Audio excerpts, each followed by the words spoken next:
নবীকে জিজ্ঞেস করলাম, মা আখওয়াফু মা তাখাফু আলাইয়া ইয়া রাসূলুল্লাহ, আমি জিজ্ঞেস করলাম আল্লাহর নবী আমার ব্যাপারে কোন জিনিসটাকে সবচেয়ে বেশি ভয় পান, আমার জীবনের আমার পরকালের জন্য কোন অঙ্গটা বা আমার কোন কর্মটা সবচেয়ে বেশি ক্ষতিকারক। সুফিয়ান বললে, কথা বলার পর আখাযা রাসূলুল্লাহ সাল্লাল্লাহু আলাইহি ওয়াসাল্লাম বিলিসানি নাফসি, আল্লাহর নবী নিজের জিহ্বাটাকে হাতের দ্বারা টেনে ধরলেন। ওয়া ক্বালা, এরপরে আমাকে লক্ষ্য করে বললেন, হাযা, এ সুফিয়ান, আমি তোমার এই জিহ্বাকে নিয়ে সবচেয়ে বেশি ভয় পাই। জিহ্বাটার কারণে আমি বেশি ভয় পাই। এই জিহ্বার অপব্যবহার নাকি তোমাকে ক্ষতি করে। সাহাবী জাবির ইবনে আব্দুল্লাহ রাদিয়াল্লাহু তাআলা আল্লাহর নবীকে জিজ্ঞেস করে, ইয়া রাসূলুল্লাহ আনওয়াখাযু বিমা নাতাকাল্লাম। জাবির বলে, ইয়া রাসূলুল্লাহ, আমরা মুখে যে কথা বলি এই কারণেও কি আমাদেরকে ধরা হবে নাকি, শাস্তি হবে নাকি? আল্লাহর নবী বলেন, ওয়াহাল ইয়াকবার রাজুলু ইল্লা হাসাইদু আলসিনাতিহিম। ওরে জাবির, তুমি কি মনে করলা মানুষের এই জিহ্বার জবানের অপব্যবহারেই তো কিয়ামতের দিন মানুষকে উপর করে জাহান্নামে নিক্ষেপ করবে? বলেন নাউযুবিল্লাহ। এই জবানের ব্যবহার মানুষকে জাহান্নামে নিক্ষেপ করবে, তুমি কি ভাবো? তিরমিজি শরীফের 2410 নম্বর হাদিস যেটা বললাম, এই 2406 নম্বর হাদিসটা আরো চমৎকার। সাহাবী উকবা ইবনে আমির রাদিয়াল্লাহু তাআলা আনহুর বর্ণনা। তিনি বলেন, আমি নবীজির সাক্ষাৎ পাইয়া নবীজিকে জিজ্ঞেস করলাম, মান নাজাতু ইয়া রাসূলুল্লাহ। উকবা ইবনে আমির বলে, আমি আল্লাহর নবীকে জিজ্ঞেস করলাম, ইয়া রাসূলুল্লাহ, কোন আমলের ভিতরে নাজাত নিহিত?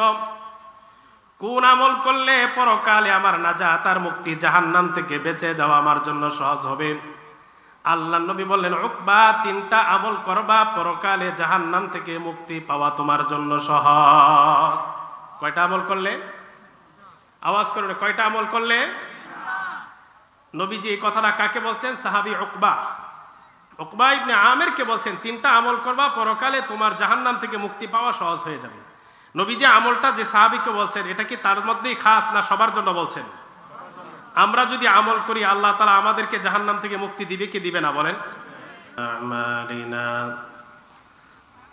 মান ইয়াহদিল্লাহু ফালা মুদিল্লা লাহু ওয়া মান ইউদ্লিলহু ফালা হাদিয়া লাহু ওয়া নাশহাদু আল লা ইলাহা ইল্লাল্লাহু ওয়াহদাহু লা শারীকা লাহু ونشهد أن سيدنا ونبينا وحبيبنا ومولانا محمدا عبد الله ورسوله الذي أرسل إلى كافة الناس بشيرا ونذيرا وداعيا إلى الله بإذنه وسراجا منيرا أما بعد فأعوذ بالله من الشيطان الرجيم بسم الله الرحمن الرحيم ما يلفظ من قول إلا لديه رقيب عتيد وقال صاحب القرآن صلى الله عليه وسلم المسلم من سلم المسلمون من لسانه ويده أو كما قال عليه الصلاة والسلام সকলে মুহাব্বতের সাথে দরুদ শরীফ পড়ি।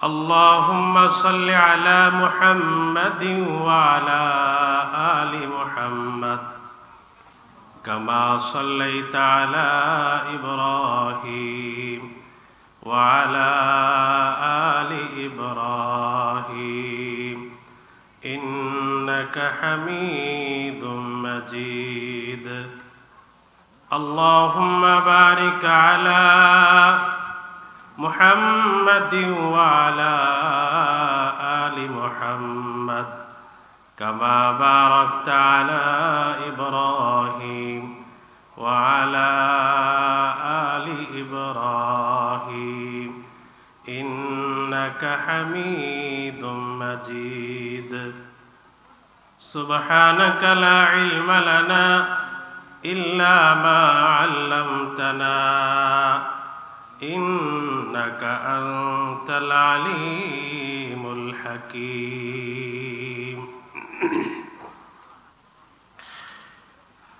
দিনাশ্রম গিয়াসউদ্দিন নূর জামে মসজিদ কমিটির উদ্যোগে আয়োজিত বার্ষিক ইসলামী সম্মেলনের সম্মানিত সভাপতি, দিগার উলামায়ে কেরাম, সামনে উপবিষ্ট মুরব্বী বাবারা, যুবক ভাইয়েরা, স্নেহের কচি কাচারা, পর্দার আড়ালে অবস্থানরত মা ও ভরেরা, রব্বে কারীমের দরবারে শুকরগুজার হচ্ছি যে মহান মালিক আমাদেরকে এই ফিতনার যুগে কোরআন ও হাদিসের নিসবতে, দ্বীনের মহাব্বতে, হিদায়াত লাভের মানসিকতায়, জীবন চলার পাথেয় সংগ্রহের মানুষে জান্নাতের বাগানে সমবেত হওয়ার তৌফিক দান করেছেন। সে মহান মালিকের দরবারে শুকরিয়া আদায়ের লক্ষ্যে হৃদয় উজাড় করে উচ্চ কণ্ঠে সকলে একবার বলি আলহামদুলিল্লাহ। সম্মানিত সুধী, রাত অনেক হয়ে গেছে, খুব লম্বা চড়া আলোচনার তেমন সুযোগ নাই। এজন্য আমি কোনো ভূমিকা ছাড়াই আমার তিলাওয়াতকৃত আয়াত এবং হাদিসকে সামনে রেখে অতি সংক্ষেপে কিছু কথা আরজ করার আশা রাখি। ওমা তৌফিক ইল্লা বিল্লাহ। সম্মানিত সুধী, আমি আপনাদের খেদমতে পবিত্র কোরআনুল কারীমের 26তম পারার সূরাতুল কাফের 18 নম্বর আয়াতখানা তেলাওয়াত করেছি। মহানবী মুহাম্মদুর রাসূলুল্লাহ সাল্লাল্লাহু আলাইহি ওয়াসাল্লামের অসংখ্য হাদিসের ভান্ডার থেকে সহিহ বুখারী শরীফে বর্ণিত 10 নম্বর হাদিস খানা তেলাওয়াত করেছি। আমার তিলাওয়াতকৃত আয়াতে আল্লাহ পাক রব্বুল আলামিন বলেন, মা ইয়ালফিযু মিন কওলিন ইল্লা লাদাইহি রাকীবুন আতীদ। মানুষের মুখ থেকে যা বের হয়, মুখে যা উচ্চারণ হয়, মানুষের এই কথা রেকর্ড করার জন্য তার কাছে রেকর্ডকারী ফেরেশতা নিয়োজিত। আমি আপনি মুখে যা বলি, ভালো বলি, মন্দ বলি, সত্য বলি, অসত্য বলি, পক্ষে বলি, বিপক্ষে বলি, আল্লাহর পছন্দের কথা বলি, আল্লাহর অপছন্দের বলি,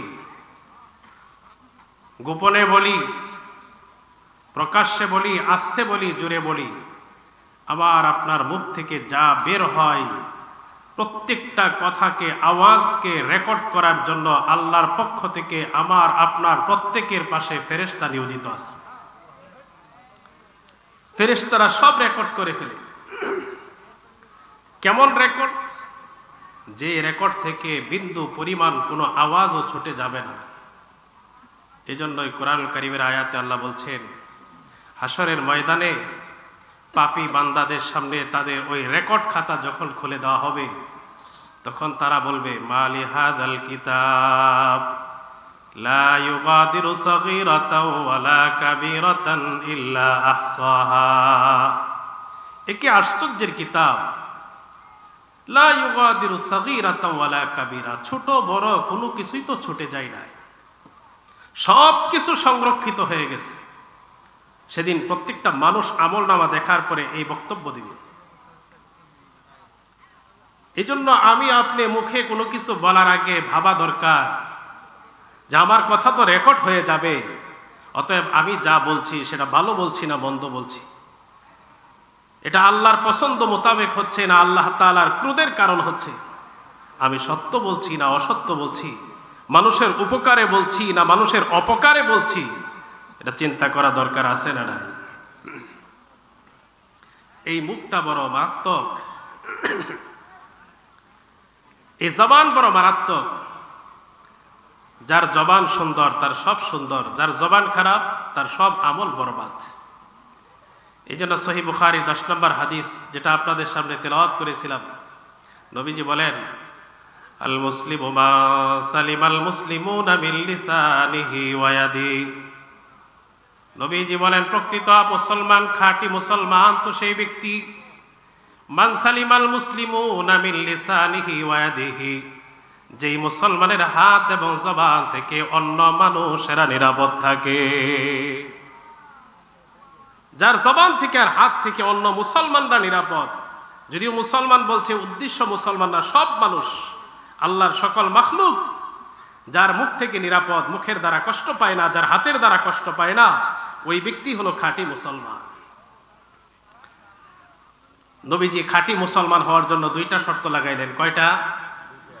এই মুখের দ্বারা কাউকে আঘাত দেওয়া যাবে না, কষ্ট দেওয়া যাবে না, মুখের দ্বারা কোনো গুনাহ করা যাবে না, হাতের দ্বারা কোনো গুনাহ করা যাবে। তাহলে কি পা দ্বারা গুনাহ করা যাবে? অন্যান্য অঙ্গ প্রত্যঙ্গের দ্বারা গুনাহ করা যাবে না। মানুষ যত অঙ্গের মাধ্যমে গুনাহ করে তার মধ্যে প্রধান হলো 2টা। এই জন্য নবীজি 2টার কথা বলছে, বাকিগুলা এর সাথে জড়িত আছে। মুখের গুনাহ থেকে যদি মানুষ নিরাপদ থাকে, আমার মুখ দ্বারা যদি মানুষ কষ্ট না পায়, তাহলে আমি মুসলমান। আর যদি আমার মুখের দ্বারা খেয়ানত হয়, তাহলে আমি খাঁটি মুসলমান না। এই মুখের ব্যবহার কতটা কঠিন। আরবিতে একটা প্রবাদ আছে, আল লিসানু জিরমুহু সগীরুন জুরমুহু কাবীর। আরব জাতি বলে, মুখ, এই জবানে, জিহ্বা একটা ছোট্ট অঙ্গ, জিহ্বা একটা মাংসের টুকরা, যার আয়তন একদম ছোট। ওয়াজুরমুহু কাবীর, বাকি তার অপরাধ বড় মারাত্মক। জিহ্বা আকৃতিতে ছোট, কিন্তু অপরাধ তার মারাত্মক। কি পরিমাণ ভয়ঙ্কর! এক কবি বলছে, জারাহাতুস সিনানি লা হালতিয়াম ওয়ালা ইয়ালতামু মা জারাহাল লিসান। অস্ত্র দিয়ে যদি কাউকে আঘাত করা হয়, তাহলে ওই আঘাতের প্রতিষেধক আছে, চিকিৎসা আছে, নিরাময় হয়, সুস্থ হয়। কিন্তু এই মুখ দিয়া যদি কাউকে কটুবাক্য বলে আঘাত করা হয়, এই আঘাত তো চামড়ার উপর পড়ে না, এই আঘাত পরে কলিজায় চিকিৎসা দেওয়ার মতো ডাক্তার হয় না। ওই আঘাত কখনো শেষ হয় না, মরণ পর্যন্ত দিলের ভিতরে ধাক্কা দেয়। ঠিক কিনা বলেন? এই জন্য এই জবানটা বড়ই মারাত্মক। এই জবানের ব্যবহার থেকে সতর্ক থাকা দরকার। তিরমিজি শরীফের 2407 নম্বর হাদিস, قال رسول الله صلى الله عليه وسلم إذا أصبح ابن آدم فإن الأعضاء كلها تكفر اللسان। আল্লাহর নবী বলেন, আদম সন্তান মানুষ যখন সকাল বেলায় ঘুম থেকে উঠে, মানুষের প্রত্যেকটা অঙ্গ জিহ্বার সাথে আপোষ করতে থাকে। প্রতিটা অঙ্গ তাদের ভাষায় জিহ্বাকে ডেকে বলে, ইত্তাকিল্লাহ ফিনা। হাত পা সহ প্রত্যেকটা অঙ্গ জিহ্বাকে ডেকে বলে, হ্যাঁ জিহ্বা, ইত্তাকিল্লাহ ফিনা, আমাদের ব্যাপারে আল্লাহকে ভয় করো। ফাইন ইস্তাকামতা ইস্তাকামনা, তুমি যদি সারাদিন সোজা হয়ে চলো, তাহলে আমরাও সোজা থাকবো, সুস্থ থাকবো। ওয়াইন ইওয়াজাজতা ইওয়াজাজনা, আর তুমি যদি বিপদগামী হয়ে যাও, বক্র পথে চলে যাও, আমরাও বিপদে পড়ে যাব। আমার আপনার প্রত্যেকের প্রত্যেকটা অঙ্গ তাদের ভাষায় ঘুম থেকে ওঠার পরে জিহ্বাকে এই কথা বলে, হ্যাঁ জিহ্বা, তুমি যদি সারাদিন সঠিকভাবে চলো, আমরা সঠিক থাকতে পারবো, সুস্থ থাকবো। তুমি যদি বিপদগামী হও, তাহলে আমরা বিপদে পড়ব। কারণ ব্যবহার হয়, জিহ্বা দিয়ে আপনি একজনকে একটা গালি দিয়ে দিলেন, গালি দেওয়ার পর কি হলো, সে পাল্টা গালি দিল, আপনি আরেকটা দিলেন। জিহ্বা দিয়া শুরু হলো, কতক্ষণ পরে হাতের দ্বারা যখন শুরু হবে, হাতের মায়ের কি জিহ্বাতে পড়বে না অন্য অন্য অঙ্গ প্রত্যঙ্গের উপর পড়বে? কথা বলেন না কেন, বোঝেন না? আঘাতগুলো কি জিহ্বাতে পড়ে না অন্য অন্য, মাথায় পড়ে, পিঠে পড়ে, হাতে পড়ে, পায়ে পড়ে? ঠিক কিনা বলেন? তো আঘাত খায় অন্য অন্য অঙ্গ, কিন্তু ঝগড়া লাগাই দিছে কে? জিহ্বা। এই জন্য প্রত্যেকটা অঙ্গ তাদের, এটা হাদিস বলছি, গল্প না। আপনারা বলবেন, হাত আবার জিহ্বার সাথে কথা বলে কেমনে? আমি মুখ দিয়া কথা বলি, এটাও একটা গোশতের টুকরা, আমার হাতও একটা গোশত। আমার পাও একটা হাড় আর গোশতের অংশ, ঠিক না? এই জিহ্বা দিয়া যদি আল্লাহ কথা বলাইতে পারে, হাত পা দিয়া কথা বলাইতে পারে না? হয়তো তাদের ভাষা আমরা বুঝি না। এই হাদিস থেকেও বোঝা যায় জিহ্বা বড়ই মারাত্মক। এই জন্য সাহাবী সুফিয়ান ইবনে আব্দুল্লাহ আস-সাকাফি রাদিয়াল্লাহু তাআলা আনহু থেকে বর্ণিত হাদিস, তিরমিজি শরীফের 2406 নম্বর হাদিস।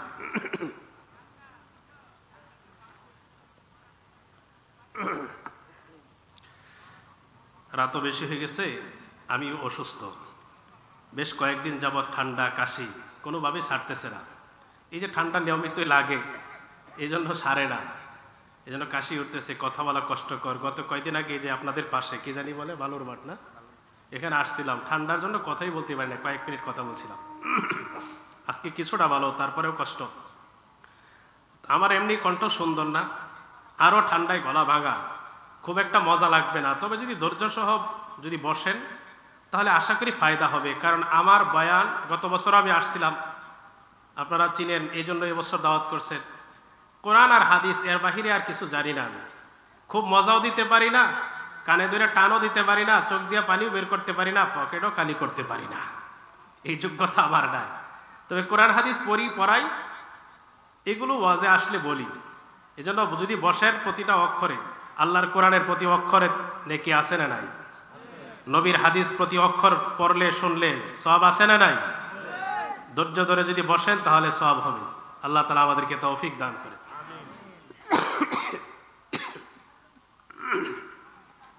যে হাদিস খানা বলতেছিলাম, সাহাবী সুফিয়ান ইবনে আব্দুল্লাহ সাকাফি রাদিয়াল্লাহু তাআলা আনহু বলেন, পাশে মহিলা প্যান্ডেল আছে তো না?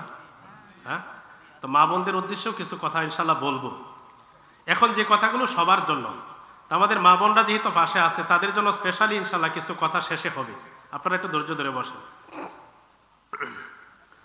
তো সাহাবী সুফিয়ান ইবনে আব্দুল্লাহ সাকাফি বলেন, লাকিতু রাসূলুল্লাহি সাল্লাল্লাহু আলাইহি ওয়াসাল্লাম ফাকুলতু ইয়া রাসূলুল্লাহ। সাহাবী সুফিয়ান ইবনে আব্দুল্লাহ সাকাফি বলেন, আমি আল্লাহর নবীর সঙ্গে সাক্ষাৎ করলাম, নবীকে জিজ্ঞেস করলাম, মা আখওয়াফু মা তাখাফু আলাইয়া ইয়া রাসূলুল্লাহ। আমি জিজ্ঞেস করলাম, আল্লাহর নবী, আমার ব্যাপারে কোন জিনিসটাকে সবচেয়ে বেশি ভয় পান? আমার জীবনের, আমার পরকালের জন্য কোন অঙ্গটা বা আমার কোন কর্মটা সবচেয়ে বেশি ক্ষতিকারক? সুফিয়ান বললে, কথা বলার পর আখাযা রাসূলুল্লাহ সাল্লাল্লাহু আলাইহি ওয়াসাল্লাম বিলিসানি নাফসি, আল্লাহর নবী নিজের জিহ্বাটাকে হাতের দ্বারা টেনে ধরলেন। ওয়াকালা, এরপরে আমাকে লক্ষ্য করে বললেন, হাযা, এ সুফিয়ান, আমি তোমার এই জিহ্বাকে নিয়ে সবচেয়ে বেশি ভয় পাই। জিহ্বাটার কারণে আমি বেশি ভয় পাই। জিহ্বার অপব্যবহার নাকি তোমাকে ক্ষতি করে? সাহাবী জাবির ইবনে আব্দুল্লাহ রাদিয়াল্লাহু তাআলা আল্লাহর নবীকে জিজ্ঞাসা করে, ইয়া রাসূলুল্লাহ, আনওয়াখাযু বিমা নাতাকাল্লাম। জাবির বলে, ইয়া রাসূলুল্লাহ, আমরা মুখে যে কথা বলি এই কারণেও কি আমাদেরকে ধরা হবে নাকি, শাস্তি হবে নাকি? আল্লাহর নবী বলেন, ওয়াহাল ইয়াকবার রাজুলু ইল্লা হাসাইদু আলসিনাতিহিম।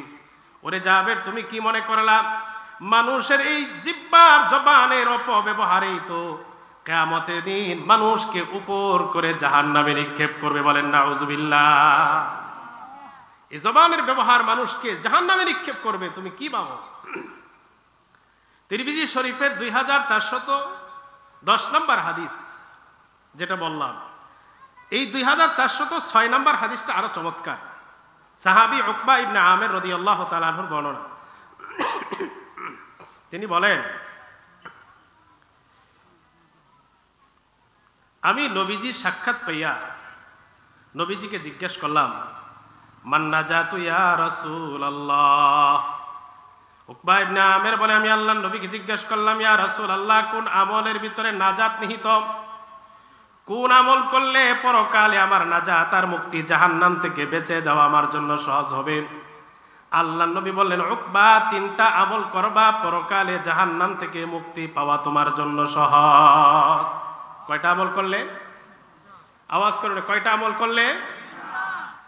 নবীজি এই কথাটা কাকে বলছেন? সাহাবী উকবা ইবনে আমিরকে বলছেন, 3টা আমল করবা, পরকালে তোমার জাহান্নাম থেকে মুক্তি পাওয়া সহজ হয়ে যাবে। নবী যে আমলটা যে সাহাবীকে বলছেন, এটা কি তার মধ্যেই খাস না সবার জন্য বলছেন? আমরা যদি আমল করি আল্লাহ তাআলা আমাদেরকে জাহান্নাম থেকে মুক্তি দিবে কি দিবে না বলেন? তাহলে এই তিনটা যে আমলগুলো বলবেন, এই আমলগুলো করতে কারা কারা প্রস্তুত? আল্লাহ সকলকে তৌফিক দান করুন, আমিন। তা আমরা আমলের নিয়তে এই তিনটা সবক গ্রহণ করব। নবীজি সবক দিচ্ছেন। 1 নাম্বার, নবী বলেন আমলিকা আলাইকা লিসানাক। নবী বলেন উকবা 1 নাম্বার দায়িত্ব হলো তোমার জিহ্বাটাকে কন্ট্রোল করো, তোমার এই জবানের ব্যবহারটাকে নিয়ন্ত্রণ করো। মুখ দিয়া যা আসে তাই বলবা না। এই জবান দিয়া মানুষ কষ্ট পায় এমন কটু বাক্য উচ্চারণ করবা না। এই জবান দিয়া ধোঁকাবাজি প্রতারণামূলক কথা বলবা না। এই জবান দিয়া কখনো মিথ্যা কথা বলবা না। এই জবান দিয়া মিথ্যা সাক্ষ্য দিয়া অন্যের সম্পদ দখল করার চেষ্টা করবা না। এই জবান দিয়া দোকানপাড়ে রাস্তাঘাটে আড্ডাখানায় বসে মানুষের দুশ্চর্চা করবা না। এই জবান দিয়া এমন কোনো কথা, এমন কোনো বাণী উচ্চারণ করবা না যেটা কোনো মুসলমান অথবা মুসলিম অথবা আল্লাহর কোনো মাখলুকের কষ্টের কারণ হয়ে যায়। এমন ব্যবহার করা যাবে না। 2 নাম্বার, নবীজি বলেন উকবা তোমার পরকালের নাজাত সহজ হওয়ার জন্য 2 নাম্বার আমল ওয়ালিয়াসাকা বাইতুকা, তোমার ঘর যেন তোমার জন্য যথেষ্ট হয়। তোমার ঘর যেন তোমার জন্য যথেষ্ট হয়, এটা বোঝার ব্যাপার। ঘর যথেষ্ট হওয়ার অর্থ হচ্ছে তুমি একান্ত প্রয়োজন ছাড়া নিজের ঘরের বাহিরে সময় নষ্ট করবা না। আমরা তো সময় পাইলে কাজ কাম নাই, চলো ধীরাশ্রম বাজারে চলে যায়, অথবা রাস্তার মোটে চায়ের দোকানে 10 জনে মিলে একটা আড্ডা দিয়ে সময় কাটাই। করি কি করি না? নবীজি বলেন না, সময় পাইলেই বাজে আড্ডায় মেতে উঠবা না, বাজারে চলে যাইবা না। এক শ্রেণী মানুষ আছে, আপনাদের এলাকায় আছে কিনা জানি না, আমি যেখানে থাকি ওখানে আছে, আমার গ্রামের এলাকাতেও আছে।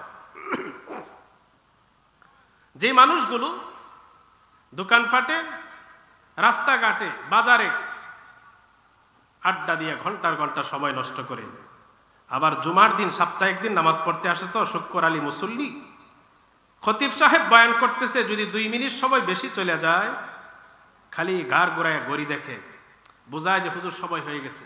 আবার কোন কোন জায়গায় কিছু এমন বেয়াদব আছে ডাইরেক্ট বলেই ফেলে হুজুর সময় শেষ। আছে না নাই? আপনাদের এলাকাও আছে। যে লোকটা দেখবেন এমন আচরণ করলো, 2 মিনিট সময় সহ্য হয় না, মসজিদে ফ্যানের বাতাসের নিচে বসেছিল, 2 মিনিট সহ্য হয় নাই, মসজিদ থেকে নামাজ শেষে বের হয়ে ঘন্টার ঘন্টা দাঁড়ায় দাঁড়ায় আড্ডা দিতেছে, তখন কিন্তু কমর ধরে না। আছে না নাই? আই রে কম বক্তা, আই রে কপাল পোড়া মুসলমান। অথচ নবীজি হাদিসে বলছেন আহাব্বুল বিলাদি ইলাল্লাহি মাসাজিদুহা, আল্লাহ নবী বলেন আল্লাহর কাছে দুনিয়াতে সবচেয়ে পছন্দ আর প্রিয় জায়গার নাম হলো মসজিদ। আমার মালিক মসজিদকে সবচেয়ে বেশি পছন্দ করে, অথচ আমি মসজিদে বসে থাকতে সহ্য হয় না। মসজিদে 5 মিনিট সময় বেশি গেলে আমার কোমর ব্যথা হয়ে যায়, ঘাড় ব্যথা হয়ে যায়। অপরদিকে আল্লাহ নবী বলেন আবগাজুল বিলাদি ইলাল্লাহি আসওয়াফুহা, আল্লাহর কাছে সবচেয়ে ঘৃণিত আর নিকৃষ্ট জায়গার নাম হলো বাজার। বাজার হলো সবচেয়ে খারাপ, নিকৃষ্ট। অথচ মুসলমান বাজারে ঘন্টার ঘন্টা আড্ডা দিতে দ্বিধা করে না, কিন্তু মসজিদে 2 মিনিট সময় গেলে আর সহ্য। এই জন্য নবীজি বলছেন আমার উম্মত মুসলমান সময় পাইলে বাজারে চলে যাইবা না, কারণ বাজার নিকৃষ্ট জায়গা। রাস্তার মোড়ে চায়ের দোকান নিকৃষ্ট জায়গা, একান্ত প্রয়োজন ছাড়া দোকানে আড্ডা দিবা না, দোকানে সময় কাটাইবা না। তুমি যদি ব্যবসায়ী হও, ব্যবসা পরিচালনার স্বার্থে তোমাকে বাজারে যাওয়া লাগবে, দোকানে যাওয়া লাগবে, কিন্তু তোমার প্রয়োজন ছাড়া সময়টুকু বাজারে না কাটাইয়া তোমার ঘরে কাটাও। আর ঘরে যদি সময় কাটাইতে পারো তোমার 2টা লাভ। 1 নাম্বার ফায়দা, ঘরে সময় কাটাইলে আমার অঙ্গ প্রত্যঙ্গের গুনাহ, বিশেষ করে চোখের গুনাহ থেকে আমি নিরাপদ, চোখের দ্বারা আমার গুনাহ হবে না। 2 নাম্বার বড় ফায়দা হলো পরিবারের প্রধান যদি পরিবারে বেশি সময় দেয়, তাহলে পরিবারের সদস্যরা সবচেয়ে ভালো থাকে। আজকে অভিভাবকদের অভিযোগ, সন্তান কথা শুনে না, সন্তান বাবা মার কমান্ড মানে না। মানবে কিভাবে? বাবা যদি কাজের ফাঁক পাইলেই ওই চায়ের দোকানে টেলিভিশনের সামনে আড্ডায় মেতে ওঠে, তাহলে একজন যুবক ছেলে সে তো এর চেয়ে জঘন্য জায়গায় যাওয়াটাই স্বাভাবিক, ঠিক কিনা বলেন?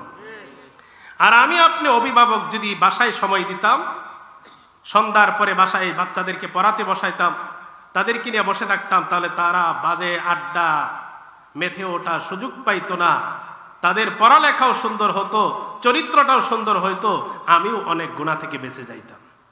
এই জন্য আল্লাহ নবী বললেন সাকা বাইতুকা, তোমার ঘর যেন তোমার জন্য যথেষ্ট হয়, ঘরের ভিতরে সময় বেশি কাটাইবা, ঘরের বাহিরে আড্ডা দেওয়ার চেষ্টা করবা না। 3 নাম্বার আমল আল্লাহ নবী বলেন, আমার উম্মত এতটা সতর্ক থাকার পরেও যদি তোমার দ্বারা কোনো গুনাহ হয়ে যায়, ওয়াবকি আলা খতিআতিকা, গুনাহ হয়ে গেলে সঙ্গে সঙ্গে কান্না করে চোখের পানি ছেড়ে আমার আল্লাহর কাছে ক্ষমা চেয়ে নাও।